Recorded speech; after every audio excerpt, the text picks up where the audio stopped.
This is a graphic that's in the new book in chapter 3. I think this is one of the more important slides. And what I'm trying to have people look at is the fact that influence in and of itself is not bad. We do influence all the time on each other. And as parents, we have to influence our children to help them to grow. But there's healthy patterns and unhealthy patterns. You know, and most groups are in the middle. Some are leaning more towards healthy, some are leaning more towards unhealthy. But through the use of the bite model, which is my model based on Lifton and Singer's work and others in the field, I organize a model for how to look at any particular situation or relationship in terms of behavior control, information control, thought control, and emotional control. You should have a handout. And by the way, it's on my website, freedomonline.com as well. And I have 100 free videos on my YouTube channel and on my website as well. But for people who grow up in an abnormal environment, part of the healing is you need to know what's normal, or you need to know what's healthy. Because you can never get healthy by just reacting against what was unhealthy.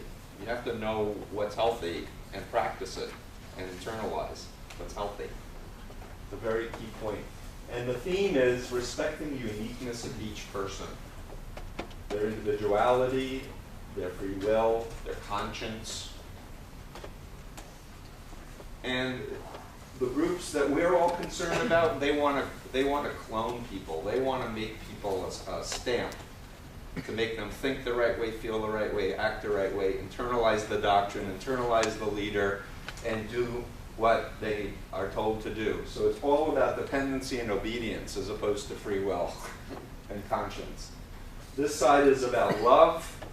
It's about honesty. It's about transparency. It's about accountability. This side's about fear, phobias, fear, a little bit of guilt, a lot of guilt, shame, to make people do whatever the leader wants. Does that make sense? It's very important for people who are born into mind control cults to be able to have an intellectual understanding first, because ultimately, that's the behavior control.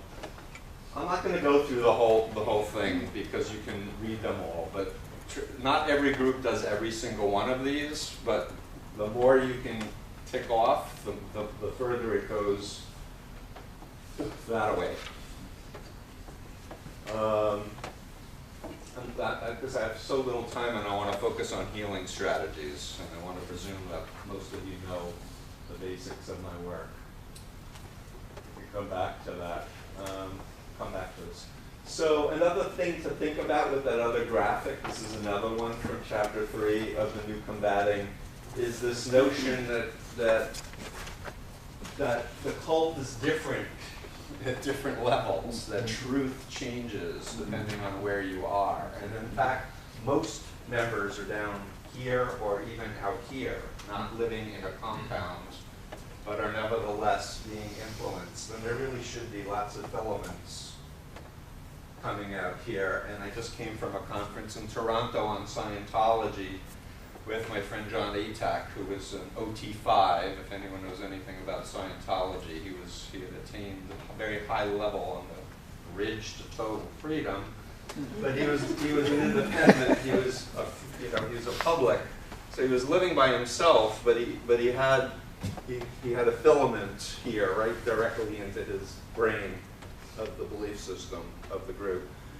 But it's an organizing principle that's important for you to understand too, because some people will look at Tom Cruise or some person and say, how could they be under mind control? And they may be here, but they're linked by mind control. Their personality, their identity has been taken over. And of course, there were people there at the conference who had been born into Scientology. Incredible abuse. So now we're into the core of this presentation that I wanted to get to. The way to recover from destructive mind control is for you to be in control of your own mind.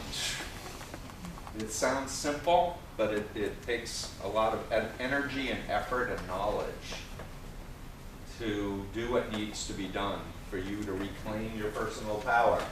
So